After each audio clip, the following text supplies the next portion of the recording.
Amen. Amen. Parce que dans le cas de Jésus, vouloir ou pas, quand tu as une connexion avec une personne mauvaise, même si c'est la volonté de Dieu, tu te retrouveras toujours dans le malheur. Vous comprenez ce que je veux dire? C'est-à-dire, si Dieu te dit que cette personne est mauvaise, mais tu dois être avec lui, c'est-à-dire, tu souffriras de quelque chose à travers cette personne, mais qui aboutira à la gloire. Mais tu vas quand même connaître ça. Vous comprenez très bien. C'est comme ça que Dieu connecte Jésus avec Judas. Parce que la croix était là. Donc si Dieu te fait accepter quelqu'un qui a de mauvaises connexions, c'est que Dieu te prépare un Golgotha quelque part. Vous comprenez très bien. C'est-à-dire, il y aura un passage dangereux que tu vas connaître. Tu vas traverser une période difficile à cause de cette personne-là. Mais c'est la volonté de Dieu. Dites Amen bien. Amen. Donc prépare ton cœur. Si tu dis, c'est l'homme de ma vie, ou c'est la femme de ma vie, ou c'est mon ami intime, on s'est connus depuis le Congo, on a eu beaucoup de choses ensemble, même s'il est mauvais, prépare-toi à affronter un Golgotha. Dites Amen bien. Amen. Aucun méchant ne peut être à côté de toi pour ton bien. Aucune personne ayant de mauvaises connexions ne peut être à côté de toi pour une bonne cause. Il aura toujours des agendas cachés. Il aura des agendas dans son inconscience contre toi. Peut-être pour lui, il veut te faire du bien. Mais au fond de lui, il y aura toujours quelque chose qui va te combattre. Et si c'est la volonté de Dieu, tu glorifies le Seigneur parce que toutes choses concourent au bien de ceux qui aiment Dieu. Mais tu traverseras quand même une période de souffrance à cause de lui.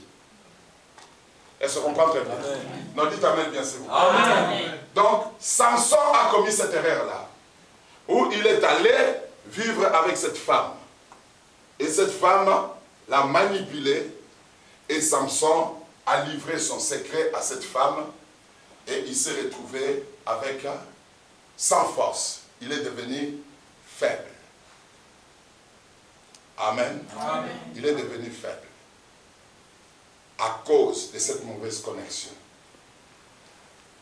Mon exhortation d'aujourd'hui, c'est de nous aider à ne pas entretenir les choses qui peuvent nous rendre faibles. Amen. Amen. Il ne faut pas entretenir des comportements qui peuvent vous rendre faibles. Parce que la faiblesse est un grand danger pour vous. Je le disais hier, parce que je suis en train de parler sur Sois fort, ces derniers temps sur Facebook, et je le disais hier, et moi-même le Seigneur m'a beaucoup instruit là-dedans. La faiblesse est vraiment dangereuse. C'est très dangereux. Si tu es en face du diable, le diable ne va pas chercher à te toucher là où tu es fort. Le diable va chercher à trouver ta faiblesse. C'est là qu'il va opérer. Il va travailler avec ta faiblesse pour te faire chuter, pour te tuer, pour te détruire. Regardez l'image de la statue de Daniel, chapitre 2. Nabuchodonosor fait une vision, il voit une statue. Et cette statue avait la tête en or, les bras et la poitrine en argent, le ventre et le cuisse en cuivre.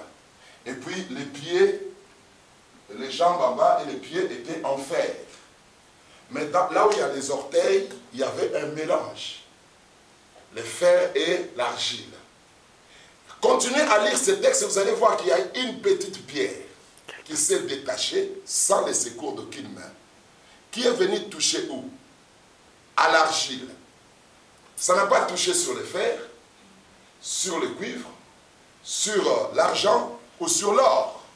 Parce que dans l'ordre de force, dans l'ordre de solidité, là, la pierre est entre le fer et l'argile. La pierre est au-dessus de l'argile. Mais la pierre n'est pas plus forte que le fer.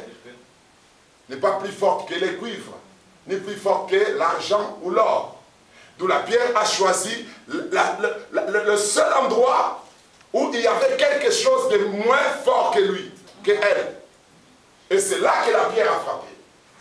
Ça dit, quand vous êtes en face du diable, de vos ennemis, et tous les jours ici, le diable cherche à connaître vos faiblesses. Alors n'entretenez pas des comportements qui vous rendent faibles et qui vous imposent certaines faiblesses quelque part dans votre vie spirituelle, dans votre foi, dans votre relation avec Dieu, dans votre foyer, dans votre famille, dans vos entreprises. Ne cherchez pas surtout à continuer à entretenir des choses qui vous rendent faibles. Amen. Amen. Parce que le diable va s'en servir et il va vous détruire. Vous êtes destinés à être des vainqueurs. Amen. Mais la victoire n'est pas une imposition spirituelle. Ce n'est qu'une proposition et une promesse de Dieu. Amen. Que vous devez posséder. Amen. Nous sommes plus que vainqueurs, mais nous nous retrouvons souvent dans des échecs. Nous sommes plus que vainqueurs, mais on se retrouve de temps en temps perdre devant le diable. Perdre certaines batailles. Est-ce que Dieu n'est pas là pour nous aider? Non, Dieu nous a déjà aidés. Sauf que nous entretenons nous-mêmes certains comportements qui font que nous soyons faibles dans certains domaines, qui donnent l'accès au diable pour nous détruire. Nous créons des opportunités de victoire pour le diable dans nos propres vies. Alléluia. Amen. Et la faiblesse, des fois, c'est quelque chose d'insinueuse. C'est quelque chose que tu ne contrôles pas très bien des fois. Parce qu'il y a des faiblesses visibles, des faiblesses que tu vois, que tu sens, et tu peux directement prendre des précautions pour le combattre, ou pour chercher à les éliminer. Mais il y a des faiblesses mystérieuses qui viennent dans nos vies. Il vous arrive des fois, vous restez comme ça, vous regardez dans votre vie, vous voyez que vous n'avez pas péché. Vous n'avez rien fait, mais vous perdez votre vie de prière. Vous perdez la force de prière. Vous commencez à dégringoler dans votre foi. Vous sentez qu'il y a une perte de vitesse spirituelle dans votre vie. Il y a des faiblesses qui se cachent en nous. Et cela ne vient pas, ce n'est pas le diable qui vient les déposer directement en nous. Non. C'est un principe. Comme j'avais dit ici qu'il y a des petites choses que vous avez négligées il y a longtemps. C'est-à-dire, à un certain moment de ta vie spirituelle, tu avais laissé une faiblesse s'installer en vous. Mais ça n'a pas eu des effets directs. Et vous continuez votre foi sans avoir réglé ces problèmes de faiblesse-là. Un jour, ça va commencer à prendre des racines en vous et commencer à vous détruire de l'intérieur. Et vous allez vous retrouver en perte de vitesse spirituelle sans le savoir. Quelque chose s'est déjà implanté, solidement implanté dans vos cœurs, à telle enseigne que vous n'arrivez pas à comprendre qu'est-ce qui se fait que je ne puisse plus bien prier. Donc d'où il ne faut pas, comme je l'avais dit, négliger certaines faiblesses parce que c'est très dangereux. Même si c'est une petite faiblesse, même si ça semble être vraiment sans importance, vous devez veiller à ne pas devenir faible. Amen. Amen. Veillez à cela avec une persévérance soutenue. Parce que l'ennemi cherchera à vous avoir à travers vos faiblesses. Amen. Amen. Tout ce que vous faites, le diable sait que tout ce que tu construis avec Dieu est solide. Amen. Mais ce que tu construis avec toi-même a toujours une faiblesse. Amen. La possibilité pour construire quelque chose d'infranchissable contre les diables, c'est de construire tout comme Dieu veut que tu puisses le faire. C'est-à-dire, si tu construis tout avec Dieu, il n'y aura pas de possibilité pour l'ennemi de pénétrer dans votre vie et de s'imposer. Mais s'il y a des espaces, des champs de votre vie où tu essayes un peu de contrôler les choses, de prendre la place du Saint-Esprit, de vouloir imposer ta propre volonté, de voir tes propres désirs personnels se réaliser, vous créez des champs de faiblesse au sein de votre vie. Et le diable trouvera une possibilité de vous faire du mal. Amen. Amen. Est-ce que quelqu'un me comprend aujourd'hui? Amen. Donc, faites très très attention, n'entretenez pas la faiblesse. La faiblesse spirituelle crée dans l'homme une forme de désintéressement d'abord des choses spirituelles. C'est-à-dire quand la faiblesse spirituelle commence dans le cœur d'une personne, le premier signe, c'est une forme de manque d'intérêt aux choses spirituelles qui va commencer à naître dans ton cœur. Où tu commences à négliger, ça commence d'abord par négliger ce qui est moins important, hein, selon nous, moins important. Donc, je vais à l'église tous les dimanches, c'est normal, non? Et je viens à l'église le jeudi, Je viens à l'église où je participe à des retraites de prières et tout ça. Bon, est-ce que manquer un jour de culte est un péché? Amen. Hein? Dites Amen bien. Amen. Ce n'est pas un péché, non? Ouais. Tu ne vas pas aller en enfer parce que tu as manqué un jour de culte. Mais ça peut signifier une faiblesse. Je comprends très bien. Ça peut aussi signifier une faiblesse, un début d'une faiblesse. À chaque fois que vous perdez l'élan dans les choses que vous aviez l'habitude de faire bien, et vous commencez à les faire moins 0,5%, c'est déjà un début de la manifestation d'une faiblesse en vous. Parce que nous ne sommes pas appelés à reculer, mais à avancer. Nous, le principe de reculer pour mieux sauter n'existe pas dans la parole de Dieu. Dites Amen bien. Amen. Dans la parole de Dieu, nous avançons. Parce que la Bible dit que le lion est l'héros des animaux qui ne reculent devant qui que ce soit. Amen. Vous ne verrez pas dans la Bible là où on dit que la colonne de feu s'est reculée. Dites Amen bien. Amen. La colonne de feu faisait quoi? Avancer. Comme nous chantons, je vais avancer. Et nous sommes appelés à la croissance spirituelle. Et non à la décroissance spirituelle. Non. Nous sommes appelés à évoluer.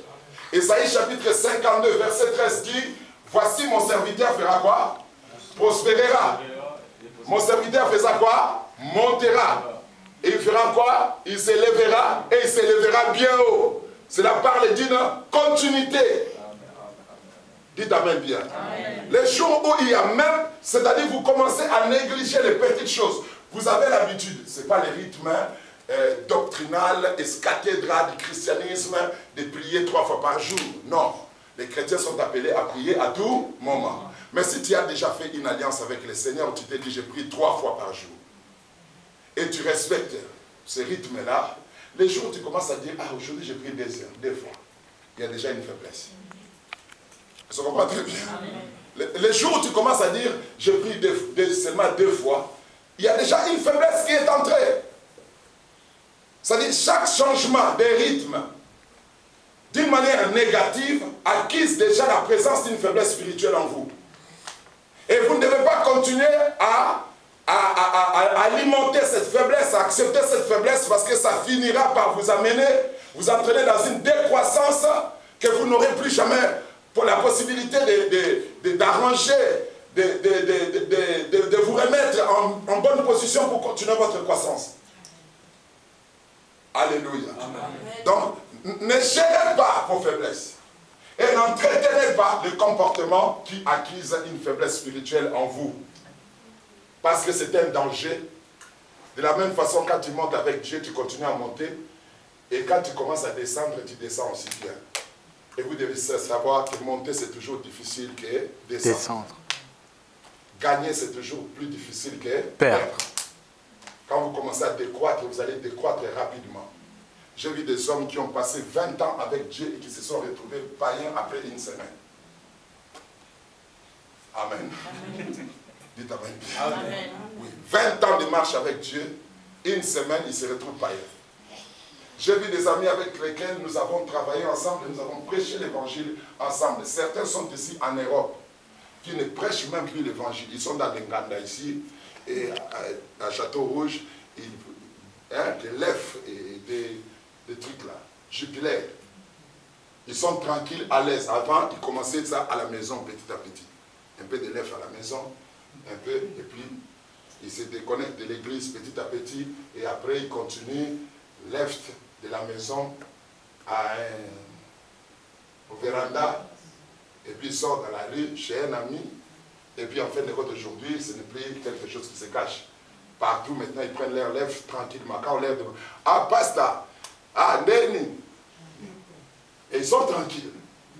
Et ça ne les dérange même plus. J'ai des amis ici à Bruxelles, qui quand ils ont commencé à perdre leur foi, on les exhortait pour eux, on les critiquait. Aujourd'hui, ils ont même fermé des églises. Ils ne vont plus aux églises. Certains sont devenus des politiciens. Un ami ici à Bruxelles avait engrossé une sœur. Il était marié, il a divorcé et il a engrossé une sœur, il a fait un enfant, les gens l'ont critiqué et tout ça. Au lieu de chercher à arranger cette situation, il dit je m'en fous, moi je marche avec Dieu. Dieu me connaît, Dieu connaît mon cœur et tout ça. Pour deuxième grossesse, avec la même fille. Troisième grossesse, ils ont fait 3 enfants. Ah oui, ici à Bruxelles. Dites Amen. Amen. Est-ce que tu comprends très bien? C'est la faiblesse, c'est quelque chose de dangereux qui peut entrer en vous petit à petit. Et vous prenez l'habitude et vous commencez à vivre avec ça.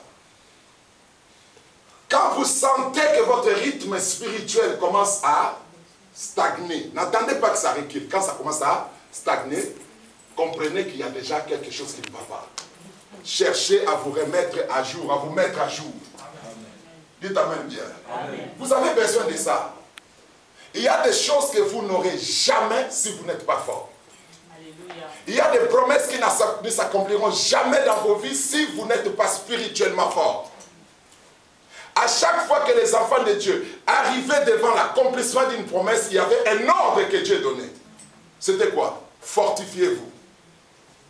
Quand Josué est arrivé devant la terre promise, Dieu lui dit, fortifie-toi et prends courage.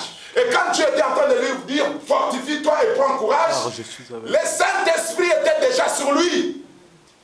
Il avait reçu l'imposition des mains de Moïse. Il avait 40 ans d'expérience du ministère à côté de Moïse. Il a été disciple de Moïse pendant 40 ans. Mais ils arrivent devant la terre promise, Dieu lui dit, fortifie-toi. C'est-à-dire, ce que tu as commis là n'est pas suffisant pour t'aider à posséder cette terre.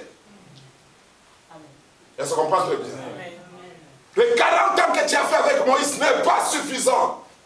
L'onction que tu as reçue n'est pas suffisante. Dieu lui a rassuré même, il lui dit, je serai avec toi comme j'ai été avec mon serviteur Moïse.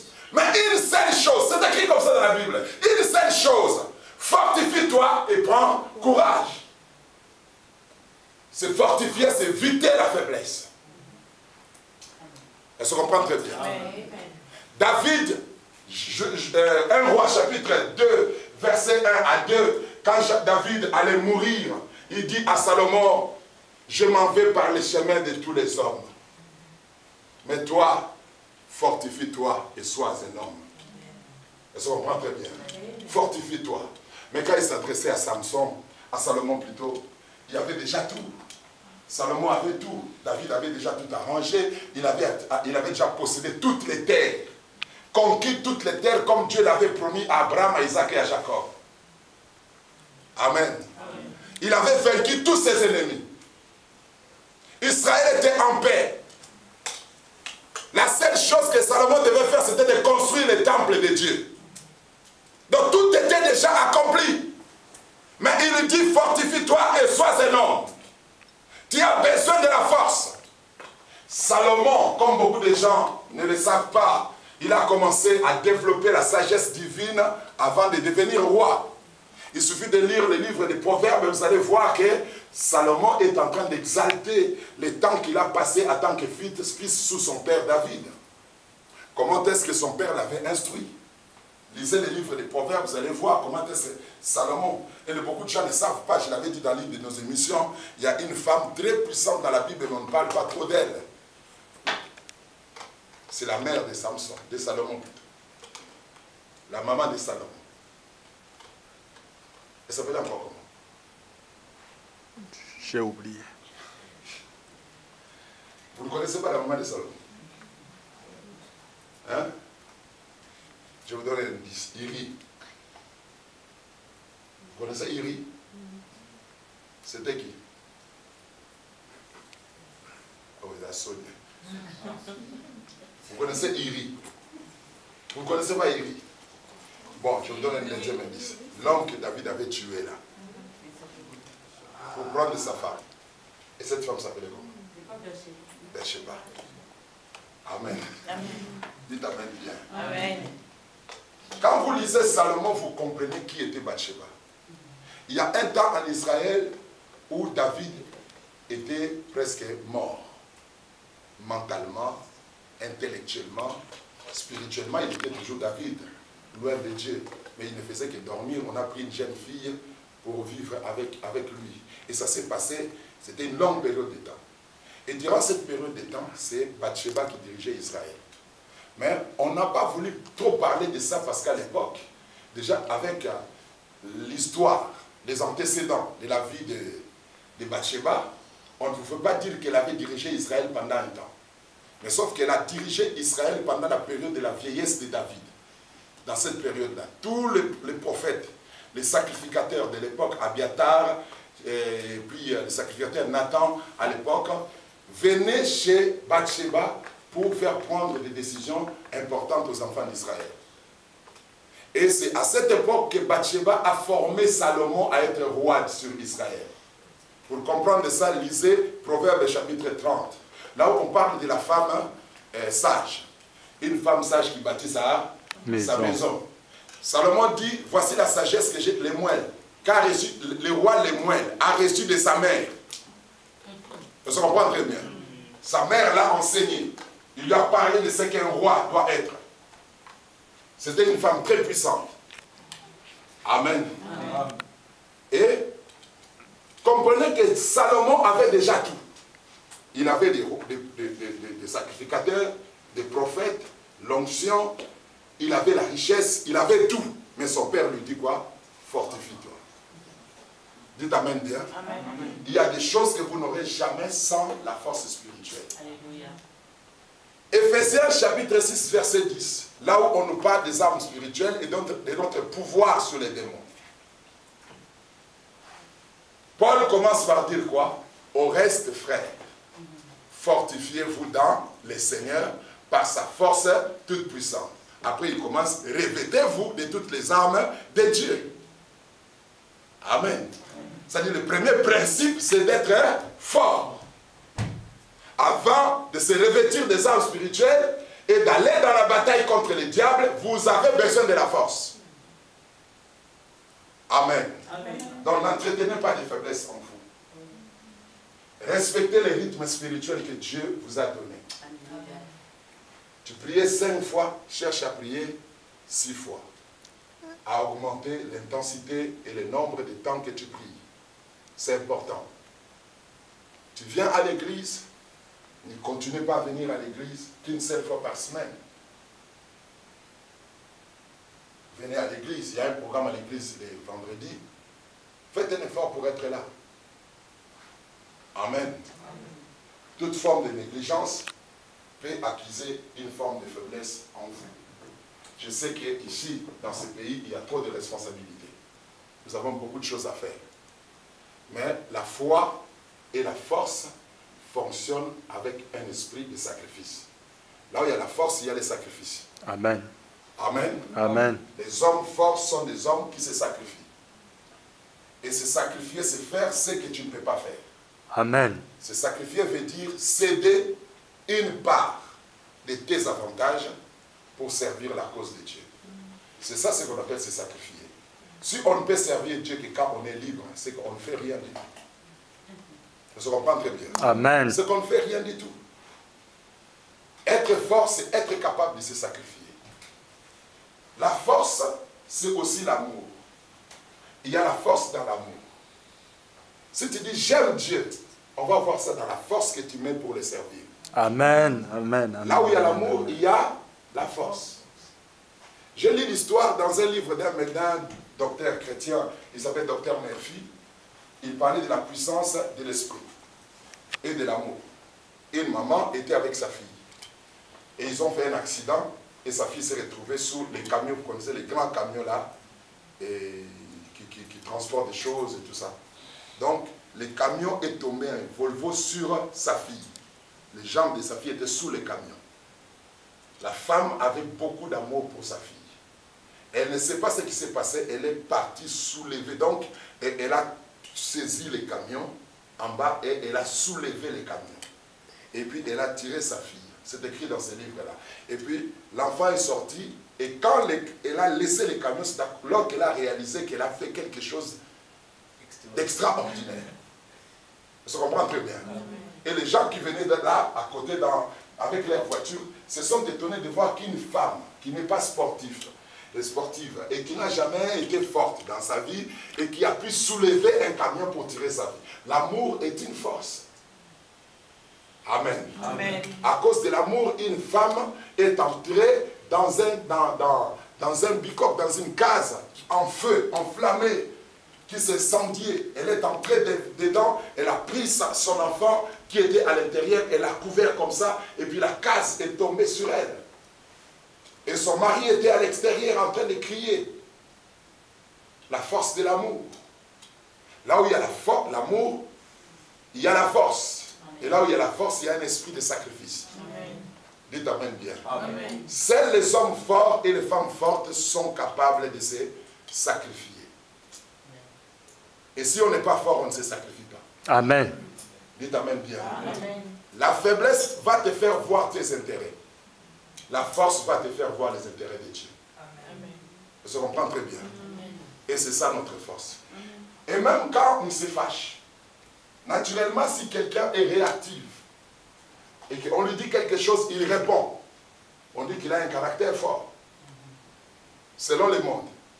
Mais dans la spiritualité, c'est un faible. Parce que la force est aussi dans la patience. Les hommes forts sont patients.